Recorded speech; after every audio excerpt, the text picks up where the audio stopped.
Eles estão falando com todas as letras que o Brasil se tornou sim uma ditadura e, o mais importante está aí, que os Estados Unidos irão responsabilizar todos aqueles que colaborarem ou facilitarem condutas sancionadas. Está no ar o Márcio Talks, o canal de cortes mais visto do YouTube. Eu sou o Márcio Andrade e no vídeo de hoje você vai ver mais um conteúdo sensacional.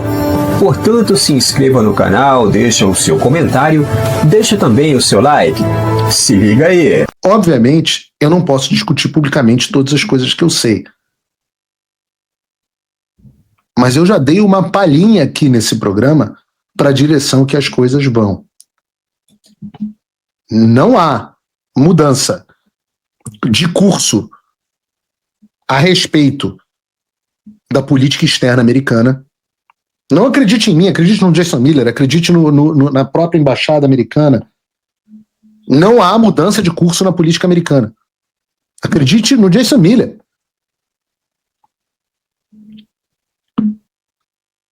A Lei Magnitsky vai pegar no Brasil e eu arriscaria dizer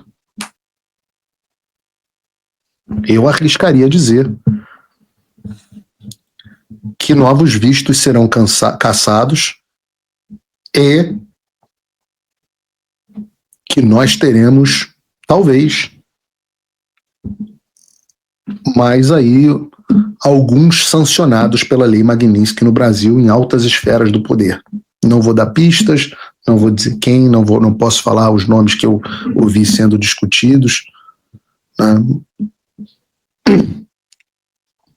Mas lembrem-se, né? Uma dica para vocês é aquilo que o Gilmar Mendes sempre fala. Alexandre de Moraes não agiu sozinho. Alexandre de Moraes não agiu sozinho. Eu não me informo pela imprensa, eu me informo pelas fontes primárias. E o que eu posso, eu trago a vocês. E o que eu venho dizendo é o que eu tenho ouvido desde sempre. Os americanos não mudaram a sua posição e cumpriram conosco tudo que se propuseram e tudo que nós pedimos e muito mais, inclusive as tarifas que nós não pedimos.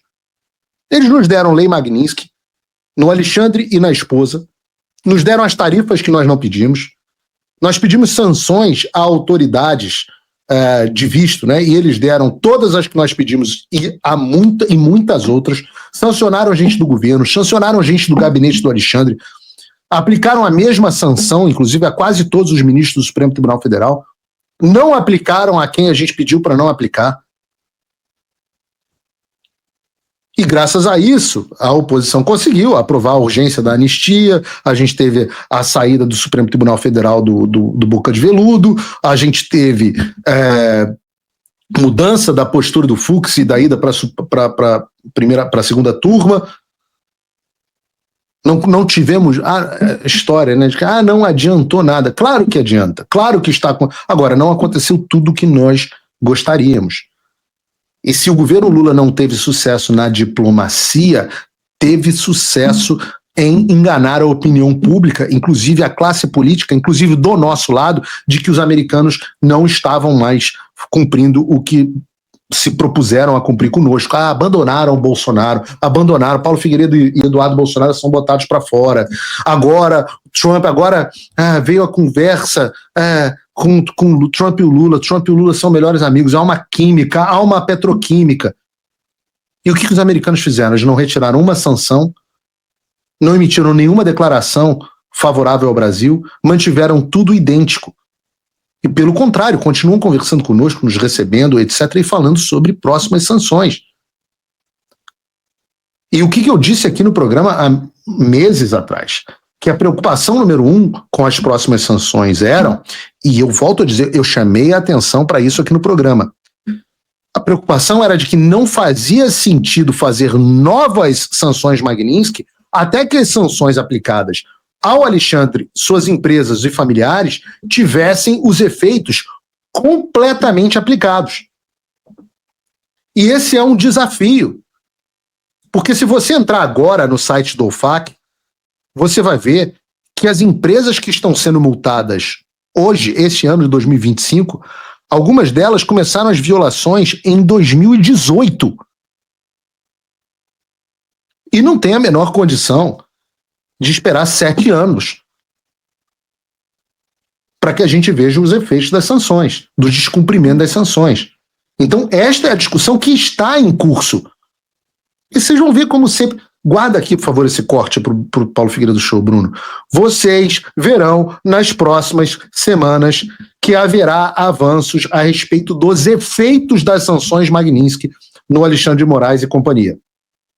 Essa coisa da Magnitsky não pegou, vocês verão, começarão a ver nas próximas semanas os efeitos das sanções começarem a serem plenamente aplicadas. Por que tanta demora, Paulo? Ora, porque como eu também expliquei aqui, o governo americano amargou cerca de 45 dias de shutdown, 6 semanas de shutdown, que significa que não havia pessoal e não havia quem pudesse trabalhar nesse assunto. Acabou o shutdown e o assunto foi retomado. E daí vieram 2 notícias. No primeiro momento, a notícia a respeito das tarifas, que fez com que todo mundo achasse que os americanos viraram amigos do Lula, volto a dizer, um estelionato e uma mentira, e que não demorou muito a ser provada como falsa, justamente pela segunda notícia, que é a prisão do presidente Bolsonaro.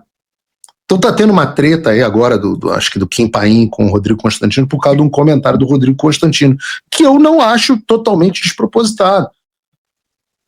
O Brasil esculhambou até a Magnitsky. Não. A só aplicação da lei Magnitsky no Brasil é inédita, portanto não há mecanismos automáticos, e o enforcement, né, a aplicação, fazer valer a lei, é uma coisa demorada e que a gente está tentando acelerar. Agora, claro que a cobrança de que a sociedade tome as rédeas dos fatos é legítima. Não achei o comentário dele totalmente despropositado, não. Não gosto desse expediente. Eu gosto do Kim Paim, eu me dou bem com ele e tal. A gente não se fala com frequência, mas eu me dou bem com ele. Eu já critiquei ele aqui, mas a gente sempre tem um diálogo muito franco. Sempre foi muito franco comigo. Mas eu não gosto desse expediente de que uma pessoa discordou, o cara agora é o pior do mundo, as motivações são as piores, ainda mais Constantino é um cara honesto, é um cara tem as opiniões dele honestas, com as quais eu convijo em 90% e tenho 10% de divergência, e até ligar para ele para falar sobre esse assunto. Eu não gosto não gosto dessa postura de assassinar a reputação, e eu acho que esse formato, inclusive, de dossiê, ele pode ser utilizado para assassinar a reputação de qualquer pessoa.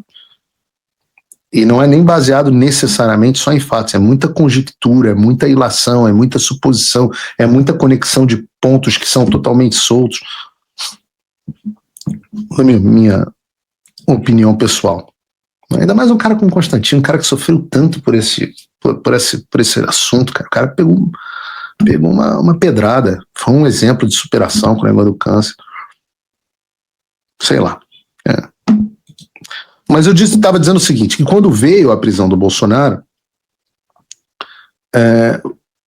as coisas ficaram, acho que, mais claras para o público, né? Porque o que se esperava? Que o Bolsonaro fosse preso e o governo americano, que agora que supostamente tem uma petroquímica com o governo Lula, e que está nessas relações maravilhosas a ponto de terem retirado a tarifa, que o governo Trump ficasse quieto a respeito do Bolsonaro. Afinal, nós lemos todos os dias, eu queria ter trazido para a pauta, mas nós lemos todos os dias aqui que Trump tinha abandonado Bolsonaro. Nós lemos isso aqui, eu não sou maluco, eu tenho mais do que 2 semanas de idade para me lembrar da época que os jornais publicavam que Trump tinha abandonado Bolsonaro, que ele não queria mais contato com o loser. Essa era a análise publicada nos jornais brasileiros. Então você imaginava que, já que abandonou o loser, o governo americano não fosse fazer nada em vida que segue. Mas, aparentemente, não foi isso que aconteceu. A primeira coisa que ocorreu após a prisão do Bolsonaro foi uma resposta dura e inequívoca, oficial do governo americano, através de uma postagem pela Embaixada dos Estados Unidos no Brasil, originada simplesmente do número 2 da diplomacia americana no mundo, o Christopher Landau, que publicou o seguinte: o ministro Moraes, um violador de direitos humanos já sancionado, trouxe descrédito e vergonha internacionais ao Supremo Tribunal Federal do Brasil ao desrespeitar normas tradicionais de autocontenção judicial e politizar de forma escancarada o processo judicial. Os Estados Unidos estão preocupados, a frase está aí, os Estados Unidos estão gravemente preocupados, não é preocupados, gravemente preocupados com o seu mais recente ataque ao Estado de Direito e à estabilidade política no Brasil. A provocativa e desnecessária prisão do ex-presidente Bolsonaro, que já se encontrava em prisão domiciliar sob forte vigilância e severíssimas restrições de comunicação. Severíssima. Provocação.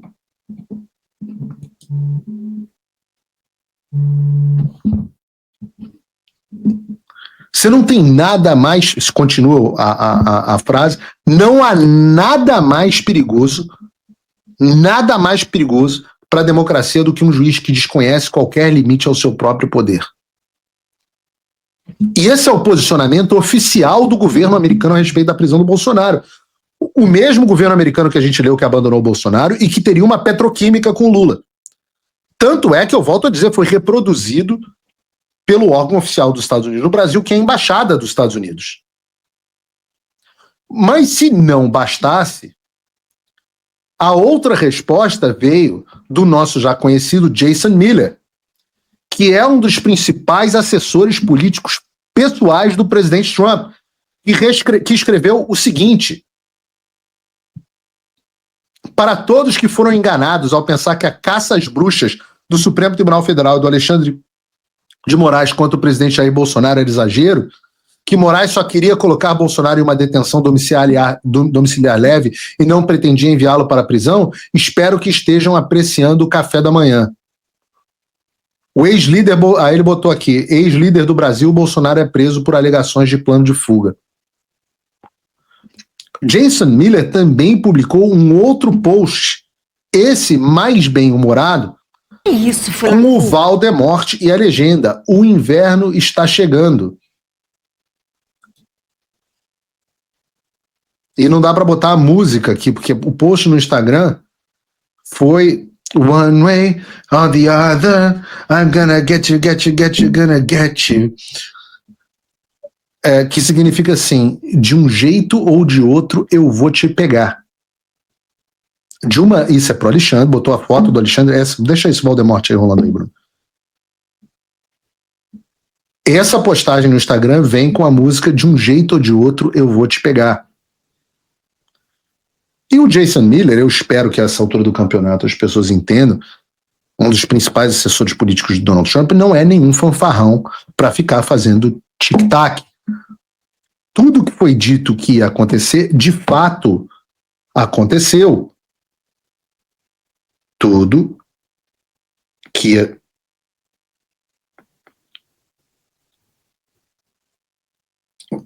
outra notícia: Moraes determina o cumprimento da pena de Bolsonaro na PF.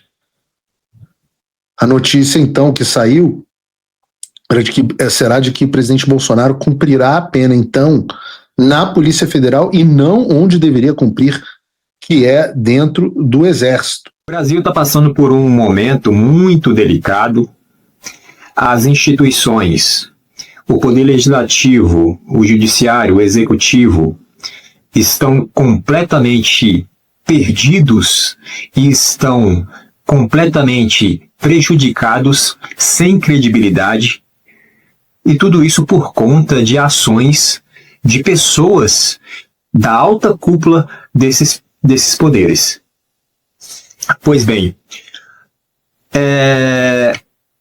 os três poderes, o Poder Legislativo, o Judiciário e o Executivo, eles tendem a estar harmônicos.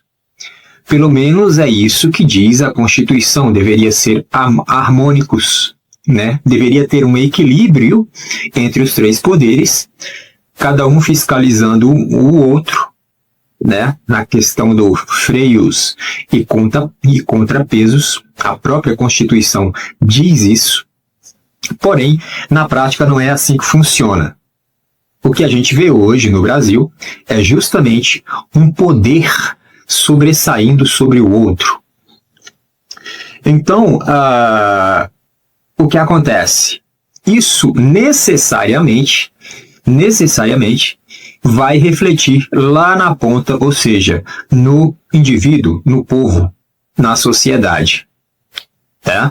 Mas, ao que parece, as ditas autoridades não estão nem aí para esse negócio, né? Não estão nem aí para as instituições que elas próprias pertencem, né? Então, a coisa está em uma tônica de projeto, na verdade já vem de muito tempo, aquela coisa do projeto de poder no poder pessoal, né? Todas as ações são em benefício próprio ou em benefício da minha ideologia política, da minha visão de mundo. Então essas pessoas que estão nessas instituições, elas arrogam para si todo esse poder e traz essa tônica de visão de mundo para dentro da própria instituição, né? E, obviamente, quando isso acontece, aí há uma corrupção própria, né? De corromper a própria instituição. Ou seja, o Brasil está em um patamar em que a alta cúpula que governa, que dirige o país, né? Ou seja, o pessoal do Poder Executivo, começando pelo Presidente da República, né? Aí tem o pessoal do Judiciário, começando lá pelo STF, aí tem o pessoal do Legislativo, começando lá pelo Senado, né? Tem o pessoal lá da Câmara, que são os deputados e tudo mais, no Senado e senadores. E ao que parece, a coisa está se enveredando aí para algo muito grande aí, de penalização em relação aos Estados Unidos para com o Brasil. É isso. Essa é a situação em que o Brasil se encontra, essa é a situação em que a população brasileira, a sociedade do Brasil, a nação brasileira se encontra. Por esse vídeo é isso, se inscreva no canal, deixe o seu comentário e deixe também o seu like. Até breve.